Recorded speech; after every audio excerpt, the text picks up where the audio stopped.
I hate my husband's girlfriend.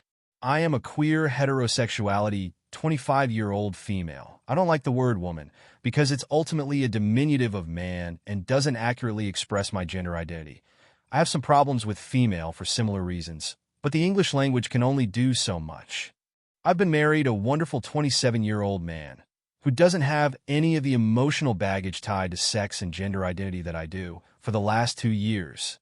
We were together for another 2 years before. Sometime around Thanksgiving last year, my sex drive went absolutely haywire. Before, hubby and I had sex 2 or 3 times a week, and that was more than enough. Things were good. Then, it's like someone flipped a switch or tried to shift gears without a clutch because 2 things happened. My sex drive shot way up. 2 or 3 times a week was enough. Bullshit. 2 or 3 times a day might come close to enough now. Might. Hubby can't keep up. My fingers can't keep up. Toys can't keep up. Hubby transformed from a handsome, fit, and gorgeous slab of man to an ugly, hairy, and repulsive slab of meat. Physically, he's still the same, maybe a little heavier since he started strength training, but I absolutely do not find anything physical about him attractive. Not in any way. I struggle not to vomit when he touches me. Now, I'm not stupid. I know neither of these things are normal. You don't go from twice a week is fine to my vagina will claw its way out and kill anyone who gets in its way if I don't have sex at least 3 times a day with nothing in between. You don't go from my hubby is handsome and charming to I'll grant that my hubby still has desirable personal traits, but he is a misshapen ogre whose touch causes me nausea without something happening. Well, I have, okay? I've been to the doctor and everything is normal. I haven't had any trauma happen. No one's suddenly become Mormon or stopped being Mormon, for that matter. I want to make another thing clear. Under no circumstances do I want a divorce. Hubby hasn't done anything wrong to make me unattracted to him. We do not need the added expense and hassle of dividing our assets and fighting in court for years and years. I do not want to be the one who sucker punches him in the dick by saying, "LOL, you are uggo, divorce." I do not want to break my mother's heart. So, I love my hubby. I want to stay with him, but I crave more sex than any one human or fuck machine can provide, and sex with him is absolutely out of the question. At this point, my options were to cheat or ask for an open marriage until my body does what it's supposed to do and things get back to normal. I do not want to cheat. I have no sympathy for cheaters, so that left opening up the marriage. I broached the issue of opening up the marriage with hubby. I told him I loved him, but he absolutely could not meet my sexual needs for now. It hurt him, I could tell, and he suggested therapy, which no. Fucking no, I didn't do anything wrong. I am not legally or morally required to find anyone attractive.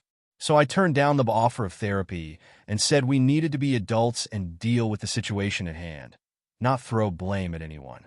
He slinked off to his cave for the rest of the afternoon, and I let him be. The next day, he slinked out and said he would agree, but only if we came up with an exhaustive list of rules. The 2 most important rules we came up with are, each of us has an absolute, no questions asked veto over the other's partners, which we can exercise at any time. Each of us has to approve the other's partners. I'm only allowed other partners if he is, and he is only allowed other partners if I am. If either of us exercises our veto, all hooking up with partners has to stop completely for at least 6 weeks. We agreed to this maybe 6 months ago, and for the first 5 or so months it was great. I went out and hooked up with some rando that very night for much-needed NSA sexing. I texted some pics of him to hubby before I asked him to dance, and hubby said fine. Between then and now, I've established semi-regular FWB situations with a handful of guys and gals, plus the odd anonymous hookup, each partner approved by hubby. He's only said, "I'd rather you didn't" once, and I'm really glad he did, because right after he said that the guy's boyfriend wandered over and started making out with him right there, but hubby never acted on his freedom. He just sat home alone most nights while I was out having fun with his permission. I was afraid of his bubbling resentment. Even more so because he always said he was fine, which no. You don't get a free pass to fuck anyone your wife approves of, and then not go out and get your dick wet, and then sit at home by yourself and say you're fine when your wife won't even touch you. Fucking no. Does not happen. Then, near the end of July, he told me he'd met someone and asked for my approval to ask her out. I approved her sight unseen, and he started dating and presumably fucking her, And then I thought everything was going smoothly. Then I got it in my fool head that it would be a good idea to meet her, since their relationship was a lot different from the ones I'd formed. They were very much a couple. I have a bunch of casual flings, and I wanted to meet someone who'd become so important to my hubby. It took some wrangling, but I got him, and her, to agree to meet for lunch on a Saturday. This was my first time meeting or seeing her. She is the most disgusting, offensive, hideous creature I have ever encountered. She is 46 years old to minus 19 years older than hubby, which is bad enough. And she also weighs at least 400 pounds. I'm amazed this cow can even walk. I watch her stuff her face with meat and cheese and shit during the whole meal, wash it down with carbonated whale piss Diet Coke, and even have the brass fucking balls to ask if I wanted to take my leftovers home, which just fucking no, it is not done. Have some damn pride, you fat whore. I don't know about you, but I give a shit what I look like. I watch what I eat. I take care of my body. I know what exercise means. I don't plan on dying of a heart attack or losing a foot to diabetes. I have seen my feet in the last 3 years, both of them. I can climb a flight of stairs without a team of Clydesdales to haul my stretch mark riddled ass up. I don't keep 3 dozen cheeseburgers in my vagina in case I want a light snack between dinner and dessert. Everything about this creature, this sow, this fucking ham beast is an insult to me, my lifestyle, my principles, and everything else of value to me. That my hubby could ever find this fat, ugly bitch attractive, much less as attractive as me.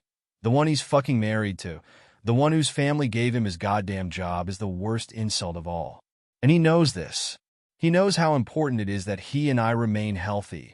And he spites me by sticking his dick in this fat whore's greasy, cheese-flavored vagina full of bacon bits.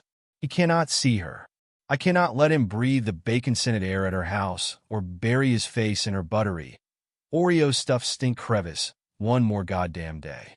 But if I exercise my veto, then by the terms of our agreement, I must end things with my FWBs and NSA hookups.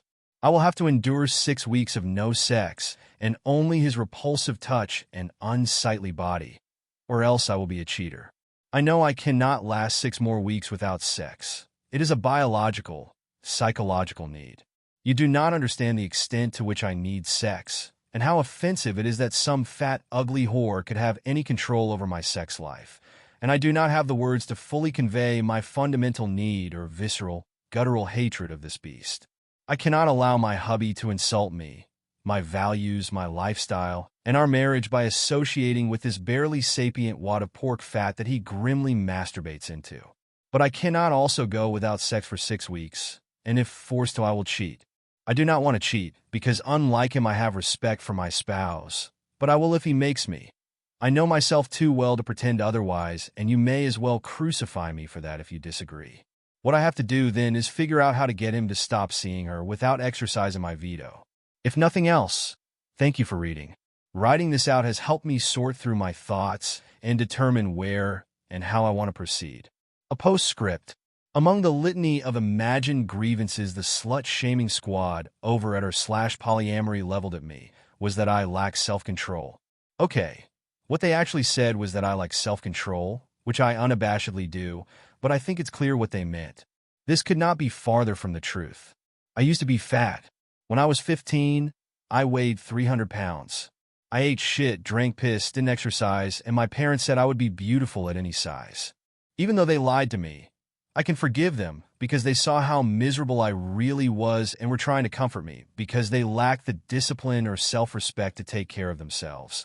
They were only doing what they knew to do. Now, I am 119 pounds, at 5 feet 4 inches tall. I exercise for 3 hours every day. Every fucking day. I exercise when I am tired. I exercise when I am sick. I exercise when I am hurt or sore. If I have to travel somewhere less than 3 miles from the house, I walk. Between 3 and 10 miles, I ride my bike. I do more than just exercise. I eat healthily. Meats? Gone. Dairy? Gone. All drinks that are not water? Gone. All processed foods? Gone to the extent that I can feasibly remove them from my life. With the exception of very, very special occasions, I prepare all of my meals myself, and I am aware of every crumb that trespasses too close to my mouth. As an outside observer, you might, understandably, conclude that I enjoy this lifestyle. You might say to yourself, wow, Dr. Underswints really likes running and eating scratch-made vegan dishes. You would be wrong. I hate it. I hate exercise. I hate being vegan. I long for the days when I was a lazy fat slob who could wolf down a carnitas burrito from Chipotle, then go and get a steak burrito because I was still hungry. I miss meat. I miss cheese. I miss being lazy. I miss being selfish and irresponsible. I miss all of that, but you know what? I still fucking work out. Because that is what it means to have willpower. That is what it means to have discipline and self-respect. That is what it means to be a moral person. On top of all this, I volunteer. I teach fitness classes to fat-ass adults, fat-ass children, and self-defense classes at a women's shelter. I put in 20 hours a week at an animal shelter. I make clothes for a homeless shelter at my own expense. I donate plasma and bone marrow. You might think I enjoy these activities too, and, while understandable, you would be equally wrong. The fat-ass kids have no chance, not even with my help, because their fat-ass parents will waddle over to the fucking Wendy's and teach the kids that it's okay to eat 3 Baconators in a row, because at least they're not eating 4. Every woman I've taught self-defense to will go right back to Buford or Tyrone and let themselves get beaten and gang-raped again. And then they'll let them have a go at her kids because I want to be a good wife and make him happy. Actual. Fucking. Quote. I desperately wanted to do Tyrone's job and beat her to death myself right there, but I held myself back. The dogs and cats die in the shelter or get adopted, live broken lives at some hippie's commune, assuming they aren't returned or eaten. The homeless people will never get jobs, never get off the streets, and die in my clothes assuming they don't trade them for meth. Donating blood and bone marrow makes me tired and sore and sluggish, and the people who need it today will still need it tomorrow. Nothing I do makes any difference or brings me any pleasure or reward. But you know what? I still fucking do all of it. Because that is what it means to be responsible, moral, and socially conscious. That is what it means to not be a fat, selfish whore like my hubby's girlfriend. I want you to read all that again. Read it twice. Now read it another time. Let it sink in. Now, when I say I cannot go 6 weeks without sex, I want you to imagine how overwhelmingly powerful that drive to fuck must be if I know I can't resist it but can and do push my body to its limits for 3 hours every fucking day and force myself to eat flavorless, bland, and monotonous food when I crave meat and cheese and fat and carbs and sugar. I want you to consider how primal and biological my sexual needs must be. And then I want you to consider that, despite this, I still haven't cheated. Consider that. Consider the fuck out of it. Consider it. And then I dare you to say, I have no willpower.